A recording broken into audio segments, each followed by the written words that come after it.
Hello दोस्तों, BSTC 2026 के form तो शुरू हो गए, लेकिन मैं संपूर्ण जानकारी जो है वो आपको इस सेशन में दूंगा।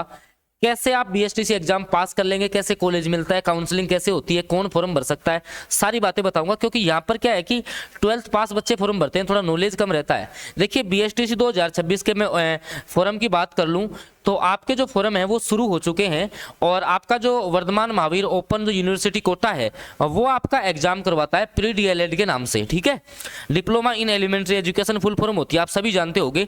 इसके जो फॉर्म शुरू हो चुके हैं वो 2 दिसंबर से शुरू हो चुके हैं, 31 दिसंबर लास्ट डेट इनकी रहनी है। ठीक है, फॉर्म की मैं बता देता हूँ। अगर आपने फॉर्म नहीं भरा है ना, और आप चाहो तो हम भी आपका फॉर्म भर देंगे, उसके लिए भी मैं आपको भी सूचना दे दूंगा। देखिए, एप्लीकेशन जो इसके स्टार्ट हो चुके हैं ना वो 2 दिसंबर 2025 से शुरू हो चुके हैं, और मैं आपको बता दूंगा मोबाइल से भी आप फॉर्म घर पे बैठे भर सकते हो। और लास्ट डेट जो है 31 दिसंबर से पहले पहले भैया आप फॉर्म भर देना, और करेक्शन विंडो खुलेगी जनवरी में। अगर मान लो आपके फॉर्म में कोई दिक्कत हो जाती है ना बीएसटीसी के फॉर्म में, तो जनवरी में उसकी करेक्शन विंडो खुल जाएगी, उसमें आप करेक्शन कर लेना अगर आपने भर भी दिया है तो। और एग्जाम की बात करें तो दोस्तों, इसका जो एग्जाम है वो लगभग मान करके चलना कि आपका जो एग्जाम है वो लगभग मार्च के आसपास में होगा। मार्च के आसपास होगा या फरवरी लास्ट में, तो संभावना कम है। मार्च के आसपास इसका एग्जाम आपका होना है।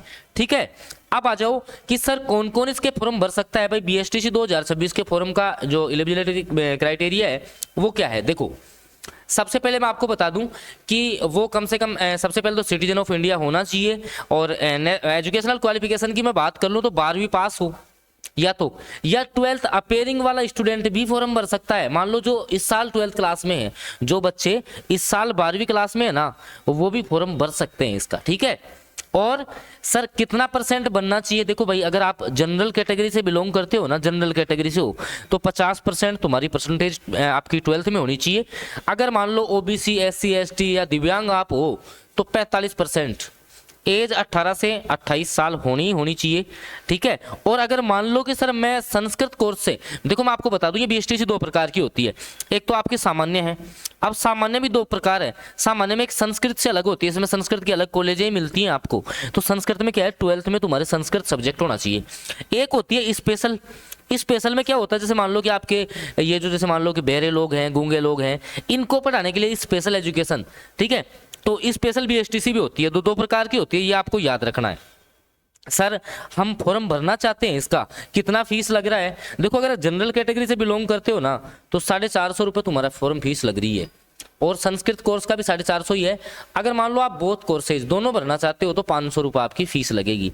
सर कौन कौन से डॉक्यूमेंट चाहिए। भाई, फॉर्म हम भर रहे हैं, आपको कौन कौन से डॉक्यूमेंट्स चाहिए बिल्कुल पूरी जानकारी दूंगा।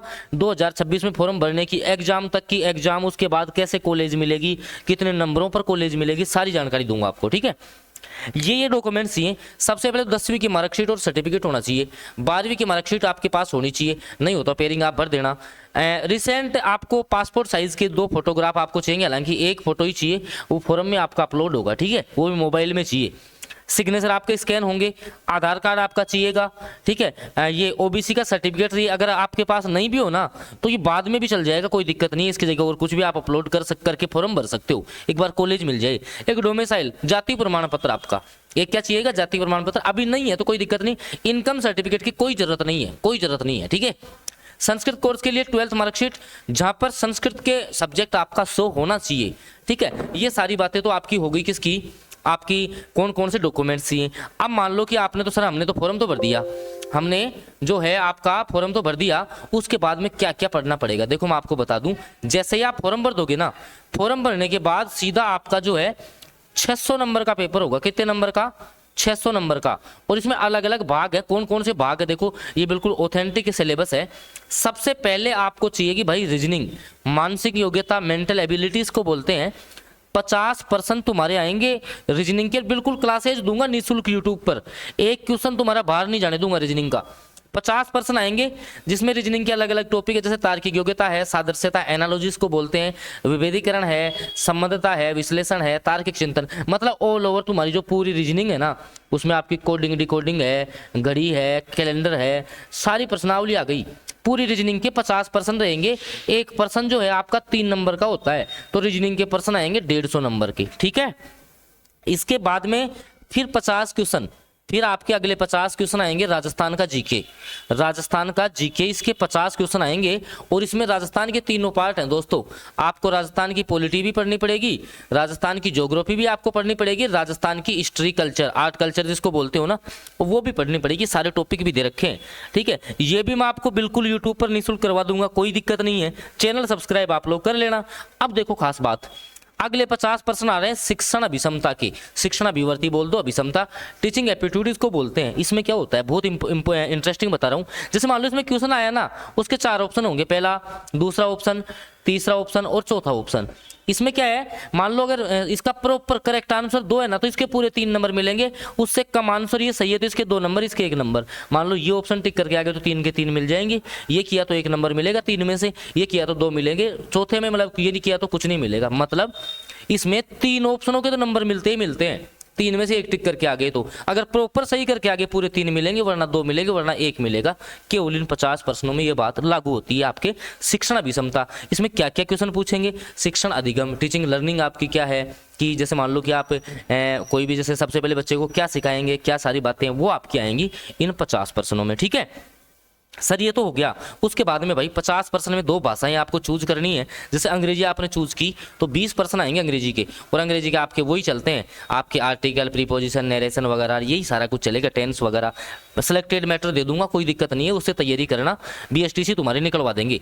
अगले में भाषा में आप चाहे तो संस्कृत ले लो, चाहे तो आप जो है अपने हिंदी ले लो, ये आप जो है अपना आपका लगभग यहाँ से समझे कितने क्वेश्चन हो गए सर। यहाँ से तो हमारे 200 प्रश्न हो गए, आपने बताया बिल्कुल 200 प्रश्न आएंगे। प्रत्येक क्वेश्चन 3 अंक का होगा और 600 नंबर का पेपर होगा।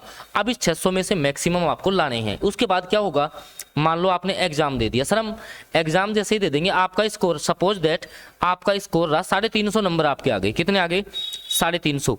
फिर आपको क्या करना होगा, 3000 रुपये जमा करवा करके, 3000 की DD बनती है, ये जमा करके आपको काउंसलिंग करवानी होगी। क्या करवानी होगी, काउंसलिंग करवानी होती है। काउंसलिंग के बाद में, काउंसलिंग में होता क्या है, ऑल राजस्थान की, किसकी, ऑल राजस्थान की जो है आपको कॉलेज भरनी पड़ेंगी नंबर से। मान लो आपके पास में ये कॉलेज है, उसके दूसरे नंबर पे ये है, तीसरे पे ये है।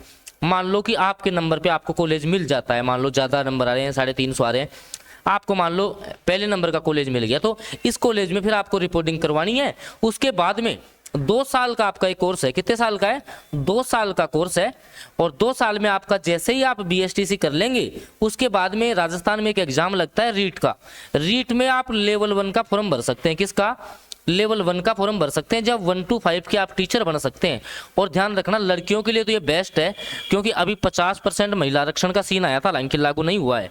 तो भाई जो भी बच्चा 12th के बाद में, क्योंकि दोस्तों आप सोचो, एक तो 12th के बाद में 2 साल का समय दोगे, गवर्नमेंट टीचर बन जाओगे। आप देखो 2 साल का समय दिया, गवर्नमेंट टीचर बन गए।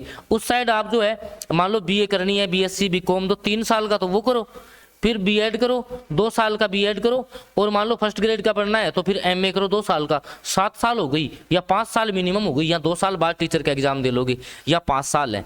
तो भाई बहुत अच्छा कोर्स है। पूरे राजस्थान में 25,000 के आसपास जो है ना, वो आपकी जो है यहाँ से ऑल ओवर जो है वो सीटें रहती हैं। तो भाई जिस भी बच्चे को तैयारी करनी है ना, वो आराम से तैयारी करते रहिए। निःशुल्क क्लास जो है मैं यूट्यूब पर बहुत जल्दी लेकर के आऊँगा। और मैं आपको बता दूं, मैंने 415 नंबर जो है इसमें प्राप्त किए हैं। पहले चांस में मेरी ऑल ओवर जो है 5600 रैंक थी 8.5 लाख बच्चों में से। 8.5 लाख बच्चों में से 5600 रैंक थी ऑल ओवर राजस्थान में। तो आप लोग मेरे निर्देशन में अगर सारी तैयारी करना चाहते हैं ना, तो भाई चैनल सब्सक्राइब कर लेना, साथ में बेल नोटिफिकेशन दबाएंगे तो सारे वीडियो की नोटिफिकेशन जो है वो आप लोगों तक आएगी। धन्यवाद।